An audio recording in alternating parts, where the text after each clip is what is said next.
감사합니다. 오늘도 은혜의 보좌에 나와사오니 우리에게 은혜를 내려 주옵소서.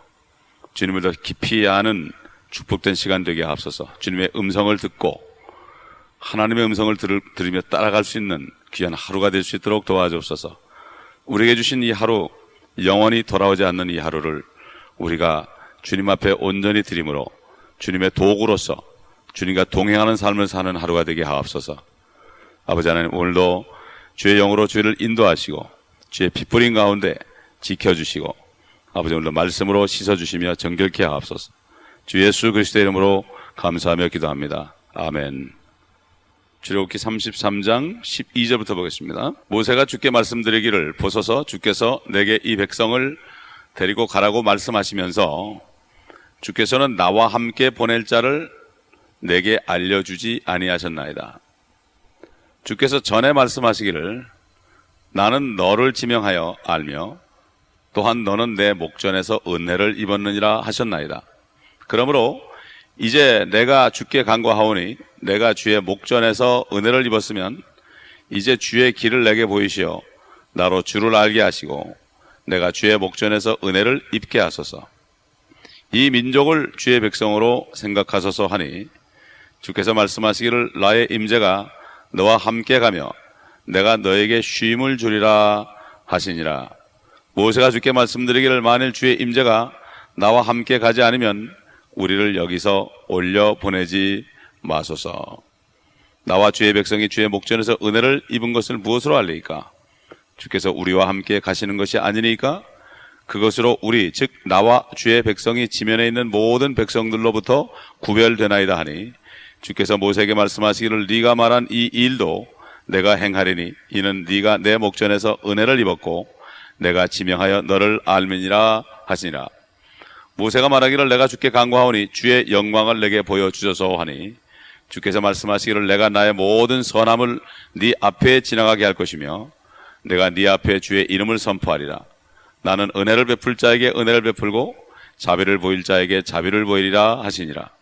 또 주께서 말씀하시기를 네가 내 얼굴을 볼 수 없으니 이는 나를 보고서 살 자가 아무도 없음이니라 하시고 주께서 말씀하시기를 내 옆에 한 곳이 있으니 너는 한 바위 위에 설지니라.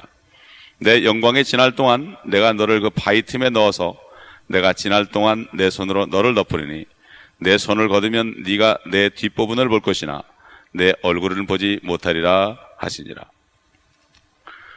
우리가 요즘을 은혜 시대라고 그러지만은 사실 지난 2000년 만이 은혜가 아닙니다. 에덴 동산에부터 하나님의 은혜가 없었으면 다 죽임을 당했습니다. 범죄한 아담과 이브도 하나님의 은혜를 입고 가죽옷으로 입힘을 받았습니다. 노아도 하나님의 눈에서 은혜를 찾았기 때문에 하나님이 그를 구원하셨습니다. 지금 모세도 지금 하나님께 은혜를 달라고 합니다. 하나님께 은혜를 달라. 하나님께 은혜를 달라. 참 아무도 하나님의 은혜를 받지 못하면 정말 아무것도 아닌 거죠. 그래서 히브리서 11장에 보면은 이 옛날 모세를 포함한 많은 구약 성도들 저들이 잘못했지만 그 잘못한 거는 싹 가리고 다 믿음 있는 자라고 그랬어요. 다윗도 살인자요, 모세도 살인자요. 그런데 그들의 사람 죽였다는 얘기 없어요. 다 하나님의 은혜로 덮은 거예요. 그렇기 때문에 오늘날도 하나님의 은혜를 구하는 자에게 하나님이 응답하십니다. 은혜를 달라. 하나님 나에게 좀 은혜를 주옵소서. 내가 하나님 앞에 목전에서 은혜를 입기를 원합니다. 이게 올바른 기도죠. 그렇기 때문에 오늘날도 이 모세가 하나님께 기도하니까 즉각 응답하셨죠. 금방 죽인다고 그러다가 은혜를 구하니까 금방 응답하셨어요. 우리가 어떤 죄를 졌을지라도 우리가 어떤 어려운 환경에 있을지라도 우리는 하나님께 은혜를 구해야 된다. 여기 보면은 바로 오실 예수 그리스도의 은혜가 여기에 이미 그림자로 나타나는 것을 볼 수 있죠. 에베소 2장 8절에 우리가 믿음을 통하여 은혜로 구원을 받은 것이라. 그 은혜로 구원받은 것이다. 바로 예수 그리스도의 그림자가 여기에 나타나는 거죠. 그림자가 나타나는 거예요. 그러니까 우리 주님 아버지께서 모세에게 나의 임재가 너와 함께 가며 내가 너에게 쉼을 주리라.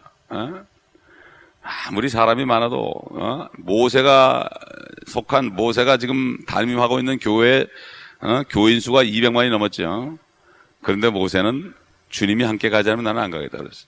아무리 사람이 많아도 주님이 임재가 없으면 아무것도 아닌 거예요.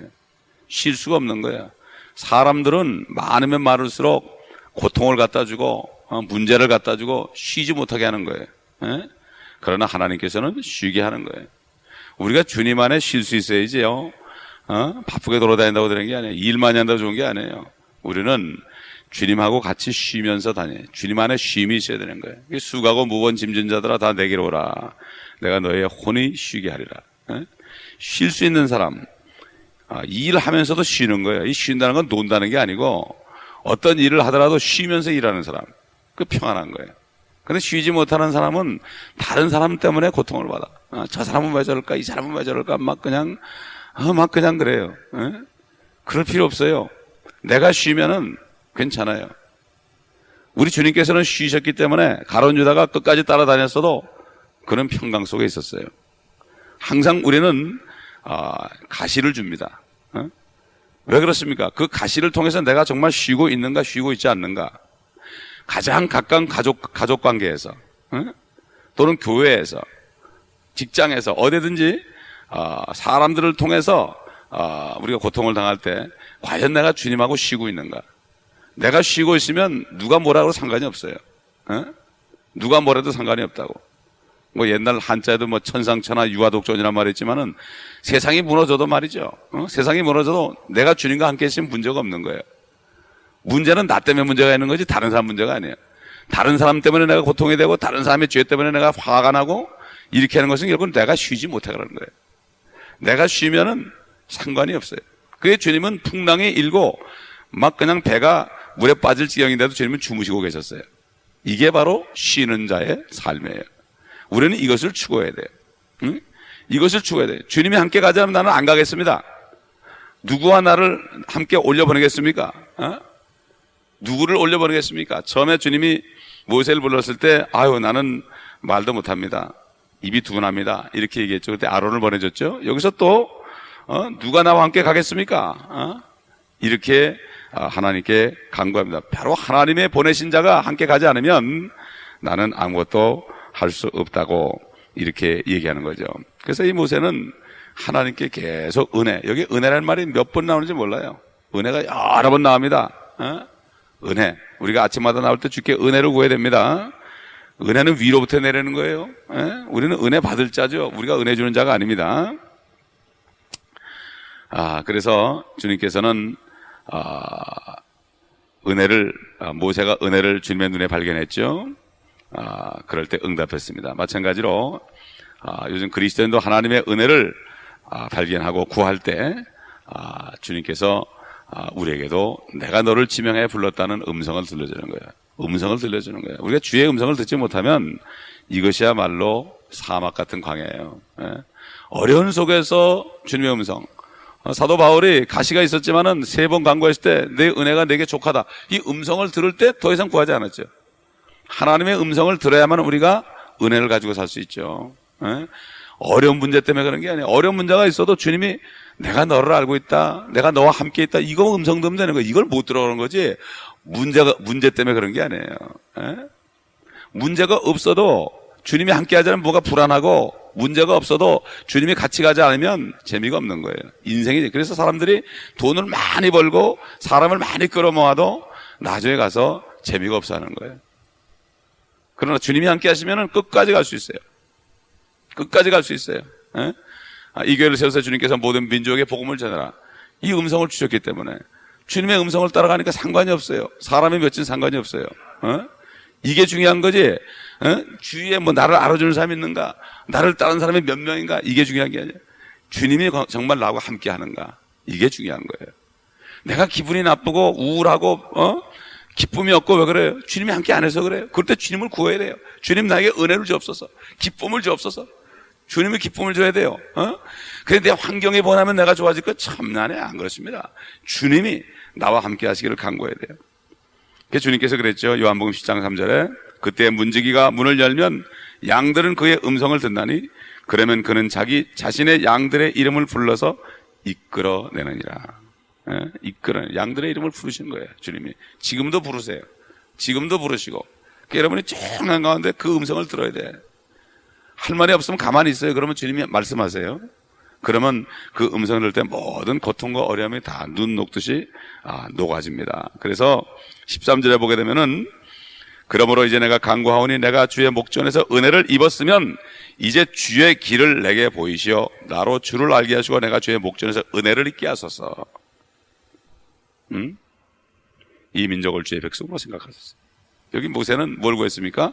자기 길을 구하지 않았어요. 하나님의 길을 구했습니다. 하나님이 어딜 가기를 원하십니까? 하나님이 가시는 곳에 내가 가야 될 거 아니에요? 어딜 가시기를 원하세요? 하나님의 길을 구해야죠. 내 길을 구하면 안 돼요. 주의 길을 내게 보이시어 나로 주를 알게 하시고. 아나니아라는 사람은 항상 하나님께 기도하고 주의 길을 보여달라고 기도했죠. 그럴 때 성령께서 그에게 말씀하시기를 사울이라는 사람이 너에게 찾아올 것이다.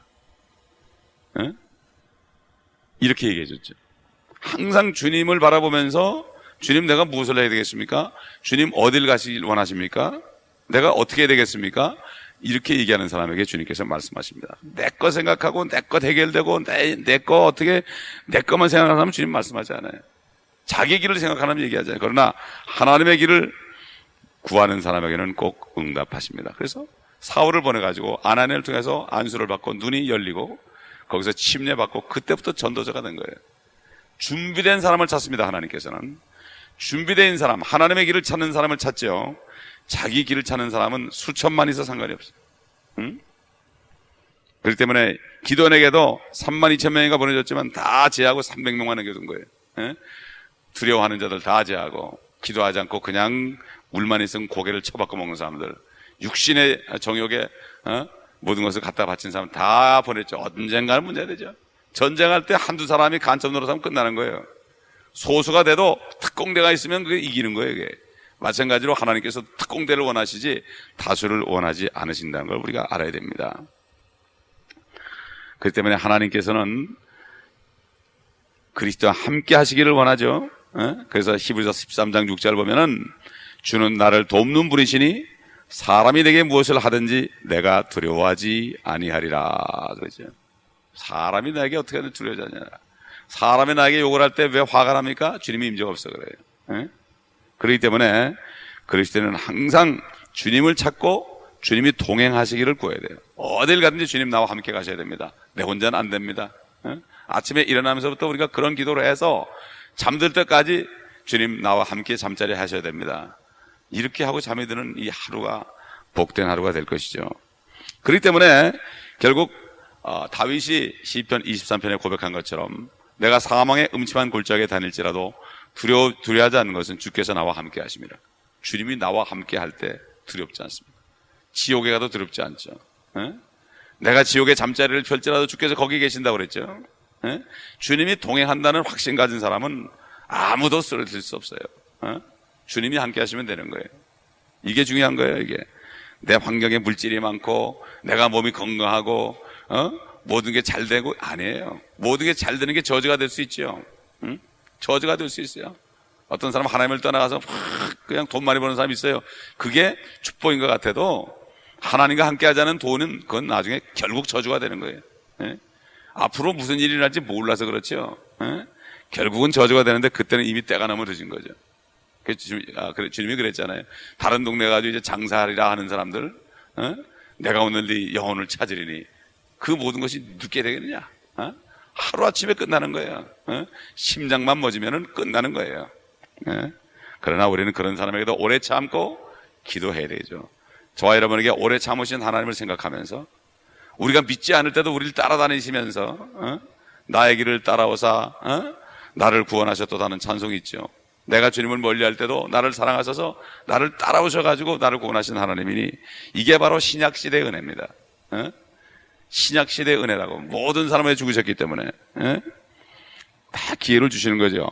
그렇기 때문에 주님이 임재가 임할 때 오는 현상이 뭡니까? 평강입니다. 평강이에요. 그 다음에 기쁨이에요.